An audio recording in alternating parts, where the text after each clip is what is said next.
गुरु कबीर के चरण नमो, प्रगटायो सदपंथ, मुक्ति प्रदाता सदगुरु, धन्य पारखी सन। बोलिए श्री सदगुरुदेव की। परम पूज्य प्रातः स्मरणीय आचार्य प्रवर मंचासीन विरत विवेक संपन्न बीतराग श्री अमोही साहेब जी, श्रद्धेय संत श्री बना साहेब जी, सूरत से पधारे हुए श्री भूषण साहेब जी,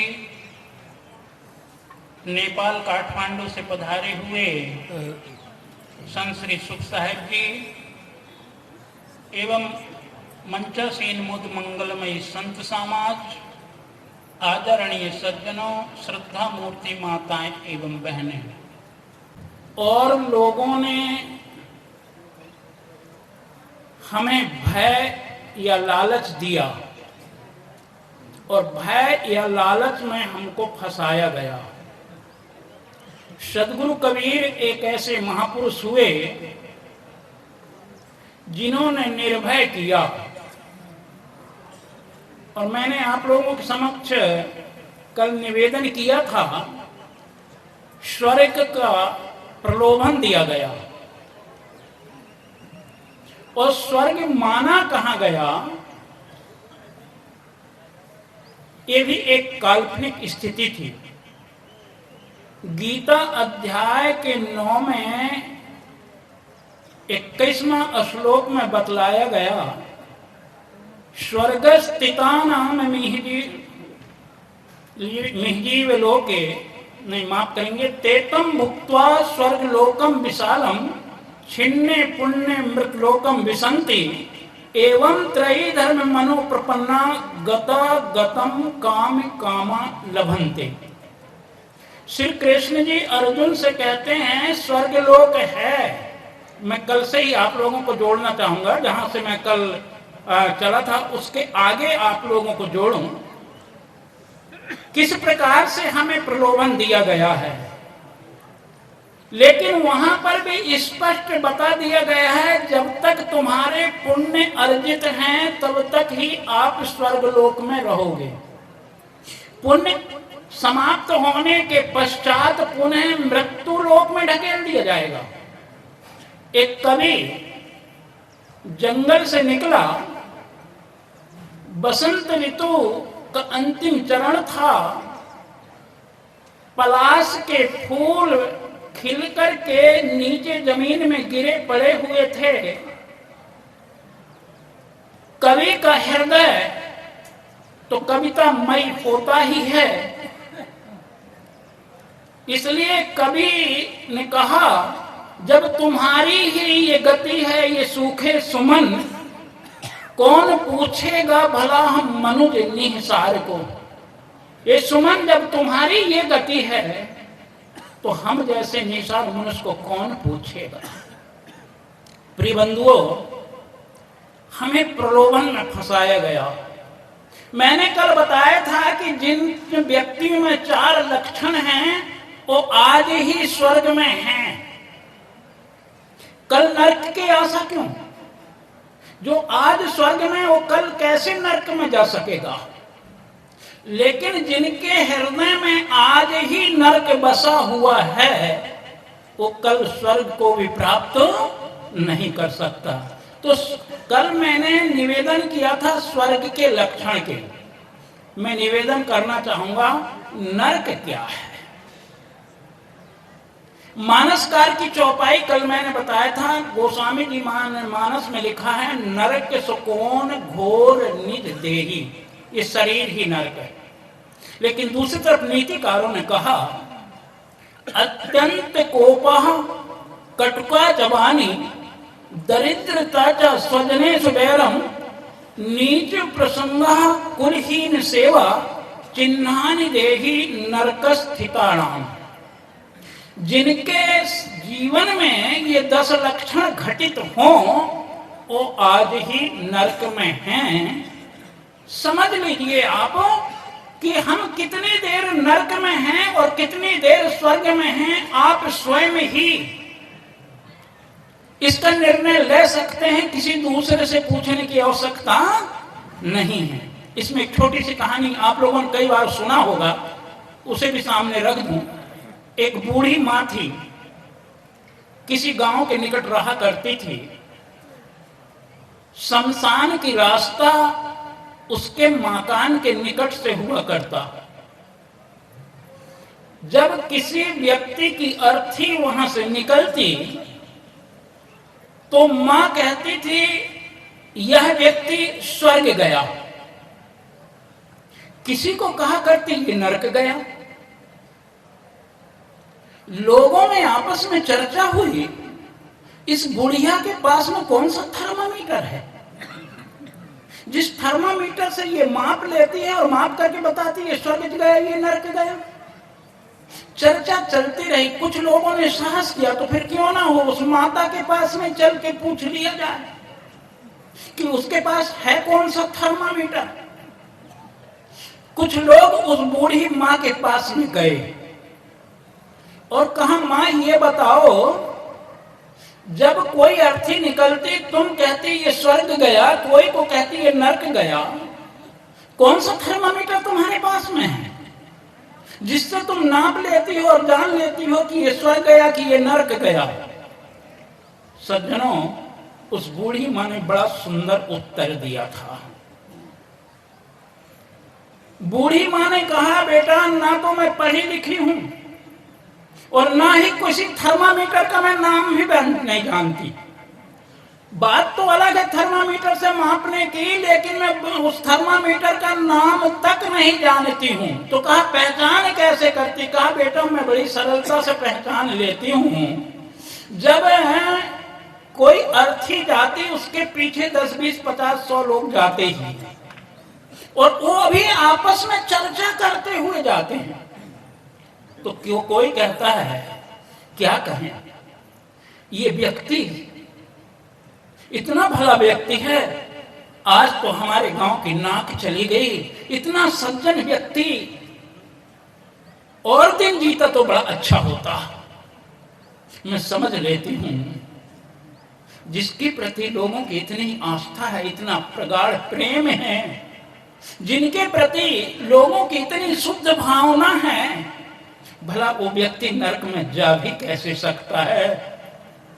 मित्रों, दूसरे तरफ बुढ़िया कहती है मैं तो सुनती हूं कि अच्छा हुआ ये व्यक्ति कम से कम गांव का कांटा तो निकल गया। अरे भाई ये तो हमारे चाचा लगते थे इसलिए इसके अर्थी में भी आ गए, नहीं हम अर्थी में भी आने के काबिल नहीं था, ये तो कलंक था गांव का। और जब ऐसा सुनती हूं तो समझ लेती हूं ये व्यक्ति जब आज ही नरक में था तो कल इसका स्वर्ग संभव नहीं। मित्रों, ये बुढ़िया की कहानी नहीं है, किसी अर्थी की कहानी नहीं है, ये कहानी हमारी और आपकी है। जब तक हमारा मन गंदा है, मन में विषयांतक बातें चल रही है, मन में दूसरों के प्रति हमारी भावनाएं विकृत हैं, समझ लो हम नरक में बैठे हैं। जब हमारे मन में दूसरों के प्रति श्रद्धा, दूसरे के प्रति भाव हो, समझ लेना चाहिए कि हम स्वर्ग में हैं। मुझे श्री अभिलाष साहब जी की एक श्रुति बड़ी याद आती है, कई बार मैं कहता भी हूं। श्री अभिलाष साहब जी कहा करते थे, अगर आपके पिता ने धान की खेती करी, उस धान में कुछ घास हो गया, उन्होंने निराई भी की उसकी, लेकिन कुछ घास अभी छूट गया। अगर उस घास को श्रद्धा अतिरेक में जाकर के हम ये कहें कि ये धान है, घास है ही नहीं, ये भी हमारी एक मूर्खता होगी। और यदि हम ये कहें कि हमारे पूर्वज बड़े बेवकूफ थे, इतना घास छोड़ दिया, तो हमारी मूर्खता ही जाहिर होगी, उन पूर्वजों की नहीं। ठीक इसी प्रकार करना क्या होगा, उस घास, उस धान में से जो घास बची है उस घास को हम निकाल के साफ कर दें, यही हमारा कर्तव्य है। प्रिय बंधुओं, सदगुरु कबीर ने 5000 वर्षों की जड़ को हिला करके रख दिया है विवेक के कारण से। वेदों की, शास्त्रों की उन्होंने जड़ को हिला दिया। 9 वेद किताब हैं झूठे का माना। आज हम कहते हैं हम ऐसे बड़े, जो महापुरुष थे क्या उनसे बड़े हो गए जो हम इस प्रकार का व्यवहार करें? प्रिय बंधुओं, ये है हमारी पंगुता। हमको पंगु बनाना चाहता है कोई व्यक्ति। क्यों? क्योंकि संग्रह त्याग न बिनु पहचाने और ताते कछु गुण दोष बखाने। जब तक हम दोष और गुण दोनों का निर्णय नहीं कर लेंगे, आप सत्य तक नहीं पहुंच सकते हो। इसलिए महापुरुषों में श्रद्धा तो होनी अनिवार्य है, क्योंकि श्रद्धा नहीं होगी तो ज्ञान कभी हो नहीं सकता। गीता में बड़ी सुंदर बात बताई गई, श्रद्धावान लभ्यते ज्ञानम तत् संयते इंद्रियः ज्ञान लब्ध्वान परम शांति मच वेणति अधिगच्छति। इसलिए विवेक का सहारा आपको लेना पड़ेगा, छानबीन आपको करनी पड़ेगी। मानसकार गोस्वामी जी ने ये भी कहा, जड़ चेतन गुण दोषमय विश्व कीन करतार संत हंस गुण गाहि पै परिहरि वारी विकार। जड़ और चेतन दोनों मिश्रित हैं। आपको विकार और समझिए साकार दोनों हैं। विवेक करना पड़ेगा। प्राकृतिक पुरुषं चैव विद्यानादि उभयमपि गुणांश्च विकारांश्च प्राकृति ही संभवा। गुण और दोष दोनों प्रकृति में हैं, लेकिन आपको लेना क्या है? अगर आपको ये छानबीन करने की आप में साहस नहीं है, छानबीन करने के आपका में हिम्मत नहीं है, तो आप सत्य तक नहीं पहुंच सकते हो। और सत्य तक अगर आप नहीं पहुंचते हो तो गीता कहती है आपको शांति की उपलब्धि भी नहीं हो सकती है। एक बड़ा सुंदर वाक्य है गांधी जी का, मित्रों याद आता है, शांति की बड़ी बहन का नाम है क्रांति। जीवन में यदि क्रांति नहीं तो शांति कभी तुम्हें प्राप्त हो सकती नहीं है। इसलिए क्रांति तो करना, लेकिन कौन सी क्रांति करना? क्रांति का तात्पर्य ये नहीं कि किसी का सिर फोड़ देना, किसी को गाली गलौज कर देना। क्रांति का तात्पर्य है यथार्थ बात को समझ लेना, निर्णय की बात को समझ लेना, और निर्णय की बात को समझ करके जहां निर्णय ना हुआ हो उस निर्णय की बात को निर्णय करके अपने हृदय में धारण कर लेना। और हृदय में धारण करेंगे तभी हमारा जीवन का उद्धार होगा। जब तक हम इस प्रकार का विवेक अपने हृदय में नहीं लाएंगे, हमारा कल्याण कभी नहीं हो सकता। इसलिए महापुरुषों ने कहा, अत्यंत कोपः, जो बात बात में क्रोध करता हो, कटुकाच वाणी, वाणी में जिसके कटुकता हो। सदगुरु कबीर ने कहा, मधुर वचन है औषधि, कटुक वचन है तीर। इसलिए वाणी मधुर हो। और मधुर वाणी किसका लक्षण था? देवता का। कल मैंने बताया था 4 लक्षण। मधुरा च वाणी ज्ञान प्रसंगा देवा अर्पणांश्च पितृतर्पणांश्च। तो कटुका च वाणी दरिद्रता च, जिसके मन में कितना धन क्यों ना हो जाए, लेकिन दरिद्र हमेशा उसके मन में दरिद्रता ही बनी रह जाए, ऐसा व्यक्ति भी नरकगामी है। वो सेठ की कहानी आप लोगों ने सुना होगा। मुनीम से पूछा सेठ जी ने, कहा ये बताओ कि मेरे पास में कितना धन है।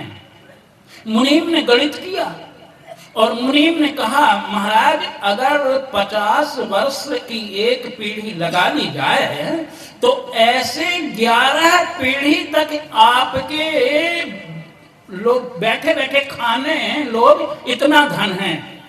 सेठ ने कहा ओहो 11 पीढ़ी तक, मेरी 12वीं पीढ़ी का क्या होगा, मेरी 12वीं पीढ़ी क्या खाएगी। उसने कहा कोई बात नहीं, चलो कोई बात नहीं, 12वीं पीढ़ी के लिए बचाने के लिए कुछ तो करना पड़ेगा।